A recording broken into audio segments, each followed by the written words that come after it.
Hello guys, welcome to my new vlog है।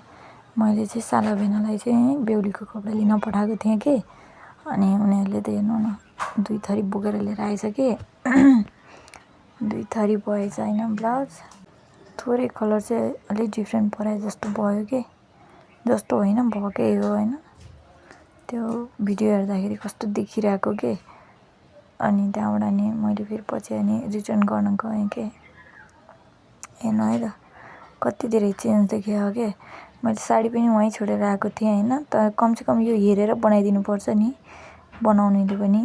बेहुलीको blouse हो कि यस्तो 2टा कलरमा बनाइदिएर होइन, हामीलाई दुःख दिएर पछि फेरि हामीले फर्काउन गएको के। यस्तो 2टा कलर देखिरहेछ नि त 2 थरी। अनि त्यसपछि हामी फेरि गएको, जाम फेरि यति होइन, असनछिर्नी बाटोनिर जाम 1 घन्टा जाम। मलाई चाहिँ एउटा सेल्फी स्टिक पनि लिन पर्ने थियो, अनि हाम्रो सरलाई चाहिँ घडी किन्न पर्ने थियो कि, हातमा टल्का राखेको घडी के भर्खर लिएको। अनि मैले पनि एउटा सेल्फी स्टिक लिएँ, चट्ट फोटो खिचेँ, हेरेँ। अनि हामी त्यहाँबाट गएपछि कपडा धुन थाल्नुभयो। जाँगरिलो बुढो हुनुहुने यस्तो आनन्द छ। म चाहिँ आँप खाएर बस्ने होइन, ऊ चाहिँ मस्त कपडा धुने के। अनि बेलुकाखेरिमा भोलि घर जानु छ नि त, अनि कपडा प्याकिङ गर्न लाग्यो।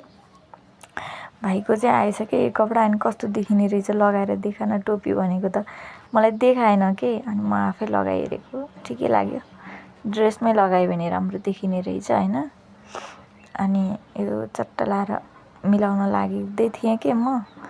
अनि यो हेर्नु नि, यो लेहेङ्गा कति धेरै गग्रक्को हो। यो उचाल्न नि सक्दैन, पछार्न नि सक्दैन, उल्टाएर हाल्ने हो कि सुल्टाएर हाल्ने हो, कसरी पट्याउने हो केही थाहा भएन। अनि उल्टाएर पट्याएर हुन्छ कि भनेर यसो उल्टाएर पट्याउनु लगाएको होइन, भएन के। त्यसलाई त सुल्टो नै पट्याउनु पर्ने रहेछ, के थाहा। अब यस्तो यस्तो चिजहरू हामीले लगाइएन, हामीले लगाइएर बिहे गरिएनौँ, थाहा नै छैन के। अनि कस्तो फेरि कस्तो देखियो क्या, ऊ हेर्नु न कस्तो कक्रक्क पाराको के होइन। खासै त्यो यो क्यान हालेको चाहिँ राम्रो लागेन है मलाई चाहिँ। यो राख्नलाई दराजमा पनि ठाउँ यति धेरै खान्छ। अनि सक्यो, बाई बाई।